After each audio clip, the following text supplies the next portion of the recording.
مشرق وسطی میں پھر جنگ کے بادل منڈلانے لگے۔ ایران اور امریکہ ایک دوسرے پر حملے۔ امریکہ کا ایران میں 140 فوجی اہداف کو نشانہ بنانے کا دعویٰ۔ امریکی سینٹرل کمانڈ نے بیان میں کہا کہ امریکی افواج نے لڑاکا طیاروں، ڈرونز اور بحری جہازوں کے ذریعے حملے کیے۔ ایرانی میزائل اور ڈرون تنصیبات، بحری مراکز، گولہ بارود ذخیرہ کرنے کی سہولیات کو نشانہ بنایا۔ رواں ہفتے کے دوران کیے گئے 3 حملوں میں ایران کے 300 سے زائد اہداف کو ٹارگٹ کیا گیا۔ بین الاقوامی میڈیا کے مطابق جنوبی ایران کی شہر اسلویہ اور بوشہر دھماکوں سے گونج اٹھے۔ بندر عباس اور سریک میں دھماکے سنے گئے۔ ساحلی شہر چابہار میں بھی دھماکوں کی آوازیں۔ بندردیر میں 5 اور جاسک میں 10 سے زائد دھماکے رپورٹ ہوئے۔ سینٹ کام کا کہنا ہے کہ کارروائی پاسداران انقلاب کی جانب سے قبرص کے پرچم بردار کنٹینر جہاز پر حملے کے بعد کی گئی۔ ایرانی حملے کے بعد عملے کا ایک رکن لاپتہ ہے۔ جہاز پر آگ لگ گئی اور انجن روم کو شدید نقصان پہنچا۔ حملے امریکی صدر کی ہدایت پر کیے جا رہے ہیں۔ مقصد ایران کے بحری جہازوں کو نشانہ بنانے کی صلاحیت کو کمزور کرنا ہے۔ ایران نے بھی خطے میں امریکی فوجی اڈوں کو نشانے پر رکھ لیا۔ قطر، عمان، کویت اور اردن میں امریکی تنصیبات پر حملے۔ متحدہ عرب امارات اور بحرین میں بھی میزائل حملوں کی اطلاعات۔ پاسداران انقلاب کا عمان کی دخم بندرگاہ میں امریکی لاجسٹک مراکز کو نشانہ بنانے کا دعویٰ۔ بیان میں کہا کہ امریکی ایئر بیس کے کمانڈ اینڈ کنٹرول سینٹر اور MQ ڈرون ہینگر کو تباہ کر دیا۔ امریکی طیاروں کو ایندھن فراہم کرنے والے پلیٹ فارمز کو بھی تباہ کیا گیا۔ قطر میں امریکی العدید ایئر بیس کو بیلسٹک میزائلوں سے نشانہ بنایا گیا۔ قطر کے امریکی اڈے میں لڑاکا طیاروں کی مرمت اور دیکھ بھال کے مرکز کے ساتھ کمانڈ اینڈ کنٹرول سینٹر کو بھی تباہ کر دیا۔ ایرانی میڈیا کے مطابق بحرین میں فضائی حملے کے خطرے کے پیش نظر سائرن بجائے گئے۔ متحدہ عرب امارات کی وزارت داخلہ کے مطابق فضائی دفاعی نظام نے میزائل حملوں کو ناکام بنا دیا۔ کویت کی فوج نے بھی حملے ناکام بنانے کا دعویٰ کیا ہے۔ قطری وزارت داخلہ کے مطابق ایران کے حملے میں میزائل کے ملبے کی زد میں آ کر بچے سمیت 4 افراد زخمی ہو گئے۔ میزائلوں کو فضا میں تباہ کرنے کے باعث ملبہ رہائشی علاقوں پر گرا۔ امریکی حملے کے بعد ایران نے آبِ ہرمز بند کر دی۔ پاسداران انقلاب کا آبِ ہرمز میں ایک اور بحری جہاز پر حملہ۔ بیان میں کہا جنوبی ایران کے شہروں پر امریکی حملوں کے جواب میں بحری جہاز کو نشانہ بنا کر روک دیا۔ بار بار انتباہ نظر انداز کرنے کے باعث تجارتی جہاز پر کروز میزائل داغا گیا۔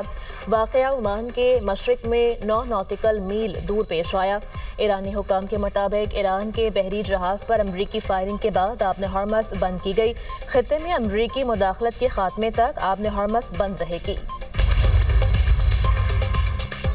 امریکی کارروائیاں تجارتی جہازوں پر حملوں کا جواب ہے۔ ایران کو جہازوں پر حملوں کا خمیازہ بھگتنا پڑ رہا ہے۔ امریکی وزیر جنگ کا رد عمل۔ پیٹ ہیگسٹ کا کہنا ہے کہ امریکہ جہاز رانی کی آزادی اور اتحادیوں کے تحفظ کو یقینی بنائے گا۔ کسی بھی دھمکی یا خطرے کو برداشت نہیں کیا جائے گا۔ خطے میں عدم استحکام اور عالمی مفادات کو خطرے میں ڈالنے کی ہر کوشش کا مقابلہ کریں گے۔ وزیر خارجہ اسحاق ڈار اور ایرانی وزیر خارجہ عباس اراغچی کے درمیان ٹیلی فونک رابطہ۔ خطے کی بدلتی صورتحال پر تبادلہ خیال۔ اسحاق ڈار نے کہا فریقین اسلام آباد MOU کے مطابق کشیدگی میں کمی کی راہ اختیار کریں۔ فریقین تحمل اور بردباری کا مظاہرہ کریں۔ تنازعات کے حل اور امن کے لیے مذاکرات اور سفارتکاری ہی واحد راستہ ہے۔ اسحاق ڈار کا امن و استحکام کے لیے کردار جاری رکھنے کے عزم کا اظہار۔ نائب وزیر اعظم اسحاق ڈار کا سعودی وزیر خارجہ فیصل بن فرحان سے بھی ٹیلی فونک رابطہ۔ سعودی وزیر خارجہ کا کشیدگی میں کمی لانے اور مذاکرات کا عمل جاری رکھنے پر زور۔ دونوں رہنماؤں نے اتفاق کیا کہ تنازع دوبارہ بھڑکنے سے کسی کا فائدہ نہیں۔ یہ خطے میں امن و استحکام کے لیے جاری کوششوں کو نقصان پہنچاتا ہے۔ اسحاق ڈار نے کہا تمام فریق زیادہ سے زیادہ تحمل کا مظاہرہ کریں اور ثالثی کی کوششوں کو کامیاب بنائیں۔ اقوام متحدہ میں ایران کے مندوب امیر سعید ایروانی کا امریکہ کو انتباہ۔ کہا اگر امریکہ نے ڈیل کے تحت اپنے وعدے پورے نہ کیے تو ایرانی حکومت مفاہمتی یادداشت پر عمل ترک کر دے گی۔ ایرانی سفیر نے ایران پر 7 اور 8 جولائی کو حملوں کو اقوام متحدہ کے چارٹر اور باہمی مفاہمتی یادداشت کی خلاف ورزی قرار دیا۔ عمان اور ایران کا آبِ ہرمز ڈیل کے لیے مذاکرات جاری رکھنے پر اتفاق۔ ایران کی آبِ ہرمز کے لیے مشترکہ انتظامی نظام قائم کرنے کی تجویز۔ عمان نے 2 الگ الگ کنٹرول راستوں سے بحری ٹریفک منظم کرنے کی تجویز دی۔ تہران کا عمان کی تجویز پر تحفظات کا اظہار۔ قطری وزیر اعظم اور متحدہ عرب امارات کے وزیر خارجہ کا ٹیلی فونک رابطہ، خطے کی تازہ صورتحال پر تبادلہ خیال۔ دونوں رہنماؤں نے خطے میں کشیدگی کم کرنے، امن و استحکام کے فروغ اور جاری سفارتی کوششوں پر گفتگو کی۔ قطری وزیر اعظم نے فریقین پر زور دیا کہ وہ مذاکرات اور سفارتکاری کے عمل سے وابستہ رہیں۔ امریکہ اور ایران کے درمیان طے پانے والی مفاہمتی یادداشت پر عمل درآمد کو بھی ضروری قرار دیا گیا۔ قطر کے سابق امیر شیخ حمد بن خلیفہ ال ثانی 74 برس کی عمر میں انتقال کر گئے۔ ملک میں 4 روزہ سوگ قومی پرچم سرنگوں شیخ حمد بن خلیفہ ال ثانی کی نماز جنازہ آج دوحہ کی جامع مسجد امام محمد بن عبد الوہاب میں ادا کی جائے گی۔ لوسیل قبرستان میں سپرد خاک کیا جائے گا۔ شیخ حمد بن خلیفہ ال ثانی نے 1995 سے 2013 تک قطر پر حکومت کی۔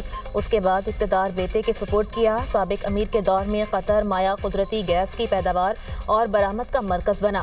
وزیر اعظم شہباز شریف کا قطر کے سابق امیر الشیخ کے انتقال پر گہرے دکھ کا اظہار۔ بیان میں کہا، شیخ حمد بن خلیفہ ال ثانی عظیم رہنما تھے، قطر کو جدید اور خوشحال ریاست بنانے میں تاریخی کردار ادا کیا۔ ملک سے دشمن دہشت گردوں کے خاتمے کا مشن، پاک فوج، ایف سی اور پولیس کی کارروائیوں کے دوران مزید 3 خارجوں کو جہنم واصل کر دیا گیا۔ دہشت گردوں کو فضائی اور زمینی آپریشنز کے ذریعے نشانہ بنایا گیا۔ آپریشن شعبان میں جہنم واصل کیے گئے دہشت گردوں کی تعداد 67 ہو گئی۔ 5 جولائی سے اب تک آپریشن شعبان اور دیگر انٹیلیجنس بیسڈ آپریشنز میں مجموعی طور پر 105 خارجی دہشت گرد جہنم واصل کیے جا چکے۔ وزیر اعظم کا آپریشن شعبان کی کامیابی پر سیکیورٹی فورسز کو زبردست خراج تحسین، کہا ملک سے دہشت گردی کو جڑ سے اکھاڑ پھینکیں گے۔ وفاقی وزیر داخلہ محسن نقوی نے کہا، دہشت گرد عناصر کے لیے پاکستان کی سرزمین پر کوئی جگہ نہیں ہے۔ اسلام آباد میں OIC وزارتی کانفرنس برائے خواتین میں تکنیکی سیشنز کا آغاز۔ مندوبین کا اپنی قومی پالیسیوں پر تبادلہ خیال، خواتین کو سماجی، اقتصادی اور سیاسی طور پر بااختیار بنانے کے لیے بات چیت۔ وفاقی وزیر قانون اعظم نذیر طاہر سے OIC رکن ممالک کے وزراء اور اعلیٰ حکام کی ملاقاتیں۔ کانفرنس میں OIC کے 57 رکن ممالک کے مندوبین شرکت کر رہے ہیں۔ ملاقاتوں کے دوران مفاہمتی یادداشتوں پر دستخط کیے جائیں گے۔ وزیر قانون اعظم نذیر طاہر کا کہنا ہے، OIC وزارتی کانفرنس برائے خواتین کی میزبانی پاکستان کے لیے اعزاز ہے۔ طوفان باوی چین کے مشرقی ساحل سے ٹکرا گیا۔ تیز ہواؤں اور بارشوں کے باعث ہنگامی اقدامات جاری۔ 17 لاکھ سے زائد افراد کو محفوظ مقامات پر منتقل کر دیا گیا۔ چین کے مشرقی ساحلی علاقے میں اسکول بند، بحری سروسز معطل، امدادی اور ہنگامی ٹیمیں الرٹ۔ فلپائن میں طوفان باوی کے باعث لینڈ سلائیڈنگ اور شدید بارشوں سے ہلاکتوں کی تعداد 17 ہو گئی۔ تائیوان میں شدید بارشوں اور تیز ہواؤں کے باعث 14,000 سے زائد افراد کا انخلا۔ جاپان کے جنوبی جزائر میں طوفانی موسم کے باعث 200 سے زائد پروازیں منسوخ۔